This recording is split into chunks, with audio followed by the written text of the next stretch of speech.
Hey YouTube, Justin here, and I'm going to do a overview of the on-screen QWERTY keyboard with iPhone using VoiceOver. So I'm in the Notes app right now, and I've got a fresh note up. It's blank, and on the bottom half of my screen is my QWERTY keyboard.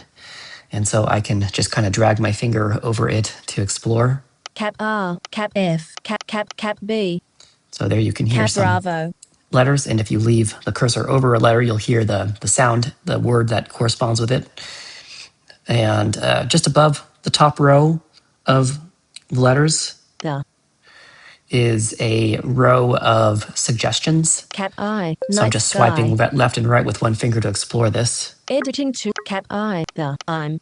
Cap Q. Cap Y. And here we're at the top row. Cap Yankee. And you might have noticed that when we reset to a new line, Cap U, Cap I, Cap O, Cap P, Cap A. You hear that extra click. Cap Alpha.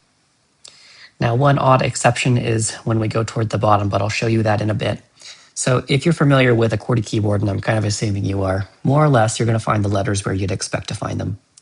There are a few things to note, though. So first of all, let's look at the home row. Cap J.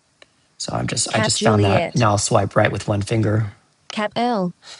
The rightmost part of the home row is the L. If I swipe right again, selected, Shift.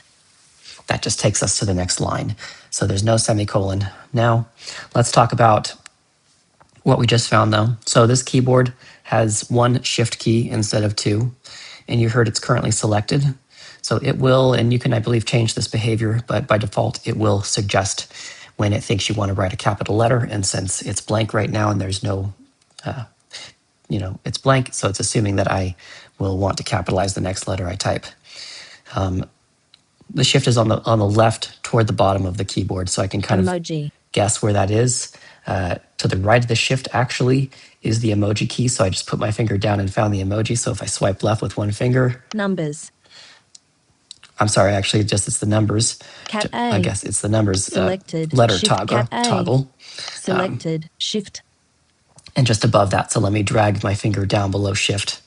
Numbers. And you can kind of hear there's the numbers. To the right of the numbers. Emoji. I just swiped right and found emoji. So kind of a good way to get around this keyboard. And the way I'm doing it is kind of a mix of sort of memorizing where things are on the screen, kind of more or less knowing, okay, if I want to find the emoji, it's more or less toward the bottom left. And then also kind of remembering where everything's at and swiping in left and right with one finger. So I can also navigate by jumping to the top of the screen, tapping the top with four fingers, or tapping the bottom of the screen with four fingers to go to the bottom. That's useful because the bottommost item of the QWERTY keyboard is Dictate. The Dictate button. So if you just double tap on that with one finger, that will activate and you'll be able to type the bottom most left item of the screen. So if I find the very bottom left corner, keyboard. That takes me to the next keyboard button. So if you have multiple keyboards available, like I have English and Spanish, you can just double tap on that and it'll toggle between those. On the next line up, and here's where you have that odd exception where you don't hear the reset sound. I'll swipe left. Return. And you heard the return key. So you didn't hear the reset, but it did reset to the new line. So the return key is just above the dictate button. Return. So I just kind of found dictate and dragged my finger up. Numbers. So selected. Shift. Cap Z. So to the right of the, so basically that has been an overview of the keyboard. Right now I'm using a standard typing method. There's two other typing methods that I'll explore in another video. But basically these are like buttons and I can activate them in two ways. Cap U, Cap G, Cap H. So I found H. I can double tap with one finger. Hello. And you see it suggested that I might want to write hello. So sometimes it will do that. That's what happened there. I think it put in a suggestion. I can also, while holding one finger over the desired letter, tap the screen with one other finger. So select E. I found the E, so I'm just holding my finger over that and I'll tap with another finger. So I O I L L L. So I just did that a couple more times. So undo. Done. Actually, I think it might have failed to type the E. Let's see. Note. Text field is editing. Hill. Character mode. O I K K. Return. Delete. K K J U I.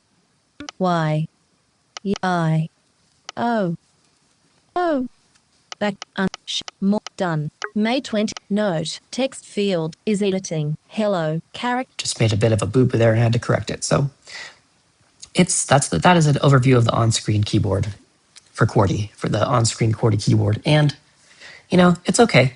It's kind of useful. I mean, maybe you're one of those people that, there are some other methods, like if you're partial and you like to type by looking at it, but then you still use VoiceOver, you can use another keyboard layout, which I'll demonstrate in another video, where you can basically just type like a sighted person would type on it. And also, there's a couple other options. It's good for short things. I usually like to use the on-screen Braille keyboard for writing more complicated stuff, and I have some other videos about that you're welcome to look at. And I'll also do some more videos where I overview some of these features of the keyboard, like emojis and symbols and so forth. So if that's been helpful, like, comment, subscribe, and let me know what other videos I should put on this channel. Thanks.